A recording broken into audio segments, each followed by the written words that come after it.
story. And because I'm a story, I don't have a physical shape. So I took possession of Raffaella's body tonight so that I can tell you about me and how I was born. My author went through a difficult period. Some things happened in her life that were really painful. So one day she said to herself, okay, now I need to put all of this together and I need to give it meaning. Maybe I can share it in Mezrab. And that's when I started to exist. In the beginning, I was a mess. I was very long, pages and pages. I was everything, every tear, every emotion, every memory. I had no filter and no shape. So she looked at me and she said, okay, now I need to understand what really matters in all of this. What's the heart of the story? What's the part that I really want to share? And what's the part that I just needed to write down for myself? And so she started cutting. Not with a knife, don't worry. But with a red pen. She removed entire scenes and whole paragraphs. Sometimes she looked at a sentence and she said, I love you, but you have to go. And then she added some jokes. She said, this is too heavy, I don't want people to cry for 7 minutes straight. Let's give them a little smile, a little hope. And slowly, I started to feel lighter, but still true. Then she shared me, her story, with her friends. Some of them loved me.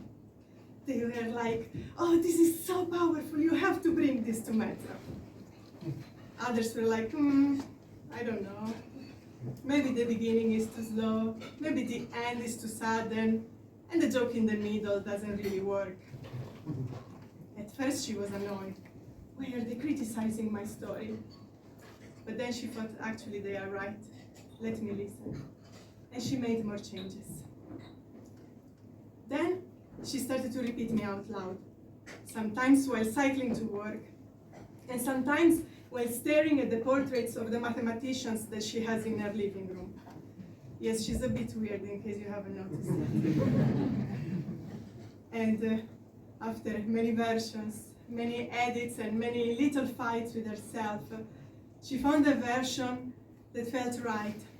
And she brought me here, to this place with soup and kashinda, and with the constant sound of glasses that fall on the floor, to this house full of strangers who listen like old friends.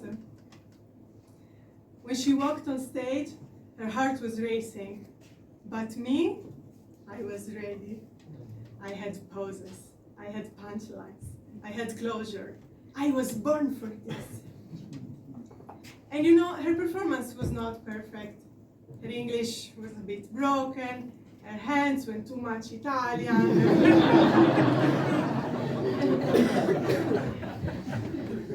And she forgot to say some parts, but none of this mattered.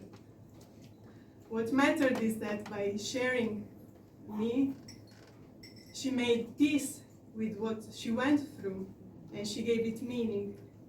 And so when she left the stage, she felt so much lighter. Because you know, stories like me, we don't fix everything, but we do help. And what happened to me, you may be wondering, right? Well, after she left the stage, I didn't belong to her anymore. I belonged to all of you. Thank you. Whoa!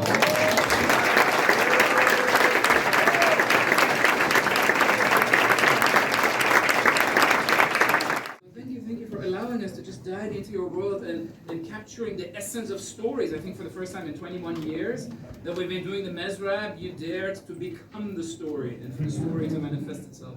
Give it up one more time.